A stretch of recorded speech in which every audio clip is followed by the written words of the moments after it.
Азыркы темабыздын аты граждандык согуш. Башкача айтканда, ошол Совет бийлиги бүткүл Россияда, анын ичинде Кыргызстанда орногондон кийин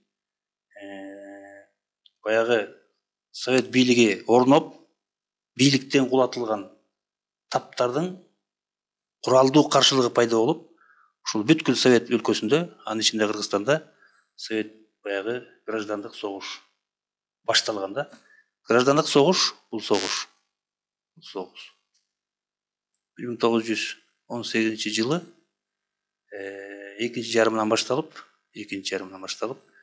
1920-жылдын аягына чейин созулган. Башкача айтканда, 2 жылдан ашыгыраак созулганда 20-жылдын аяктаган.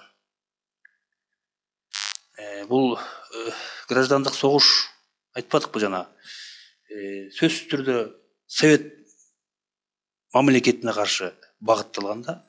Ошондуктан бул согушту баягы чет өлкөлөр, өзгөчө Англия, Япония буларды каржылап, Совет бийлигин жоготууга аракет кылышкан да. Түркстан аймагында, анын ичинде Кыргызстанда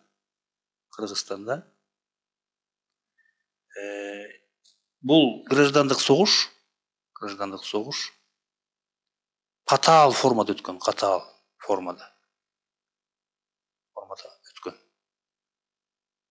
өткөн.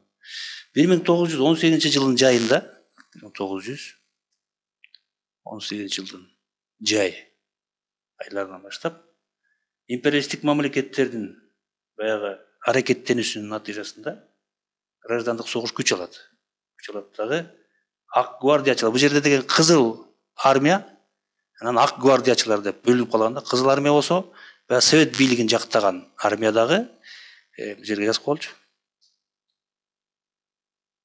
Кызыл армия.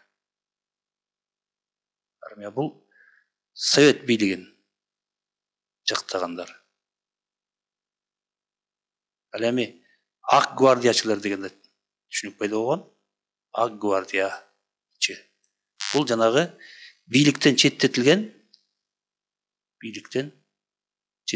мурунку байманаптар, же болбосо Совет бийлигине каршы чыккан адамдар. Бул жерге жазып коелу. Совет бийлигине каршы чыккандар да булар, ак гвардиячылар. Мына согуш негизинен ушул эки чоң топтун ортосунда жүргөн да.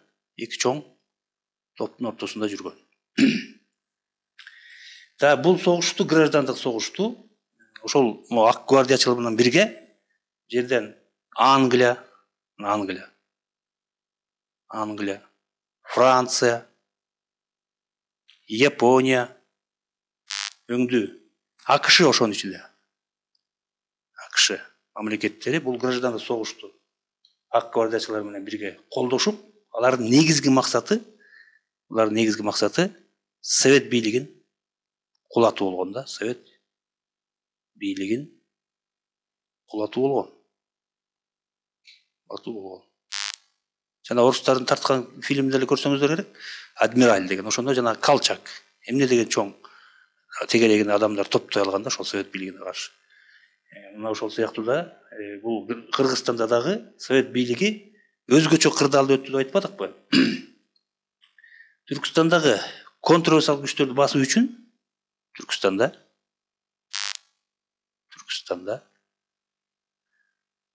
контр революциячыл күчтөр булар, бул ак гвардиячылар да, мына ак гвардия, контрреволюциялык күчтөр. Революцияга каршы деген сөз да контрреволюция. Басуу үчүн 1918-жылы июль айында Актөбө, Закаспий, Жети суу фронттору түзүлгөн. Жети суу фронттору түзүлгөн да.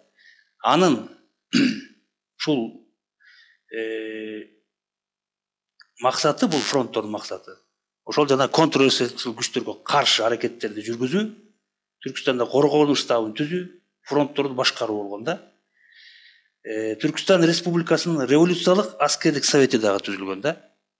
Кызыл армиянын жаңы бөлүктөрүн түзүүгө Бул совет жаш совет мамлекети. Эми элестеттик эле, мына совет бийлиги 1917 жылы 7 ноябрда орноп атат, а жапжаш мамлекетке каршы ошол мына ак гвардиячылар, анан жанагы бул Англия, Франция, Япония, АКШ өңдөгү мамлекеттер каршы чыгып атат да.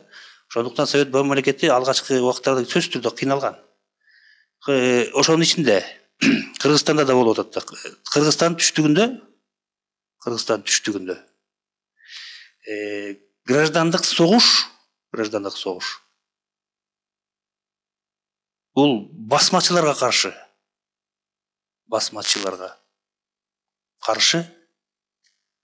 багытталган да. Мына басмачылар сүрөттө басмачылар бул жанагы совет бийлигине каршы чыккан адамдарды ошол өзгөчө бир тарыхый аталыш менен басмачылар деп аталган да.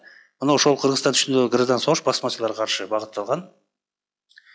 Эң биринчилерден бул басмачылардын аракети, мына адамдардын аракети түштүк Кыргызстанда баягы жергиликтүү калктын улуттук күрөшү катары баалангандагы, анан бара бул кыймыл реакциячылык кыймылга айланып кеткен да. Азыркы убакта мына 91-жылдан кийин, Советтер Союзу кулагандан кийин, Кыргызстан эгемендүүлүгүн алгандан кийин биз басмачыларга бөлөк көз караш менен, жаңыча көз караш менен карап атабыз да.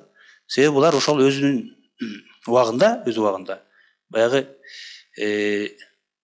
өз элинин кызыкчылыктарын коргоп чыккан бир күч катары баалап, жаңы көз караш менен азыр тарыхта каралып келип атат да. Андан кийин басмачылыкты жергиликтүү феодалдар менен буржуазия жетектеген улутчул кыймыл деп бир бетке мындай айтууга биз айта албайбыз антип. Аларды империалисттик мамлекеттер, биринчи кезде жана айтып атат, Англия өз колдоп, өз кызыкчылыктары үчүн пайдаланууга аракеттенген да. Түштүк Кыргызстанда кеңири жайылган ушул басмачылык кыймылды Калгожо, басмачылардын башчыларын кимдер деп атаган? Басмачылардын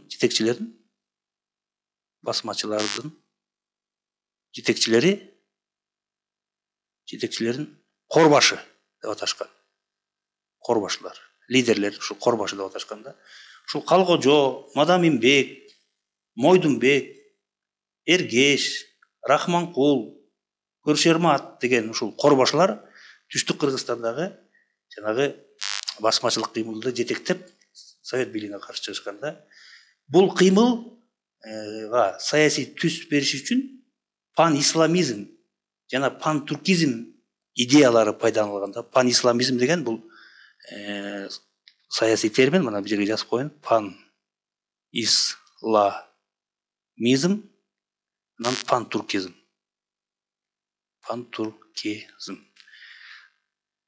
Пан-исламизм деген түшүнүк бул исламды жайылтуу, пан-туркизм деген түшүнүк бул түрктөштүрүү саясаты да.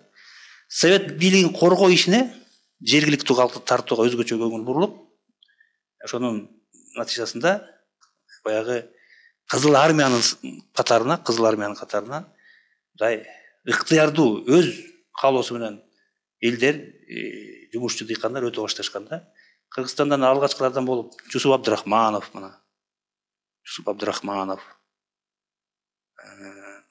Саякбай Каралаев, Касымалы Баялинов өңдүү кыргыз жигиттери ошол Кызыл армиянын курамына кызмат кылышкан да. Өзгөчө бул Кыргызстандагы басмачылык кыймылды, же болбосо совет бийлигине каршы контрреволюциялык күчтөрдү басуу үчүн жакынкы Верный шаарынан, Россиянын тетиги Оренбург губернияларынан кошумча күчтөр алынып келинген да. 1919 жылы 14 августта Түркістанда совет бийлигин чыңдоо үчүн Түркістан фронту уюштурулган. Ушул фронттун башында мына Михаил Васильевич Фрунзе ушул Түркістан фронтунун башында болгон да. Бул киши ошол фронтту башкарып, жана ак гвардиячыларга, контрреволюциялык күчтөргө катуу каршылыктарды уюштуруп, натыйжада 1920 жылдын аягында Кыргызстанда граждандык согуш аяктаган. Мына биз азыркы Бишкек шаарыбызды билебиз. Ушул көп жылдар бою ошол полководец, орус полководеци Михаил Васильевич Фрунзенин наамын алып келген да. Мунун дагы ошол кыргыз тарыхына жасаган эмгеги салымы чоң. Ошондуктан тарыхта биз кыргыз тарыхына кошуп бул инсан жөнүндө окуп атабыз.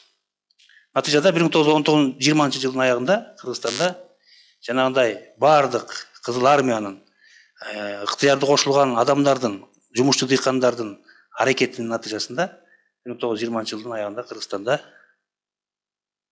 1920 жылы граждан согуш аяктады.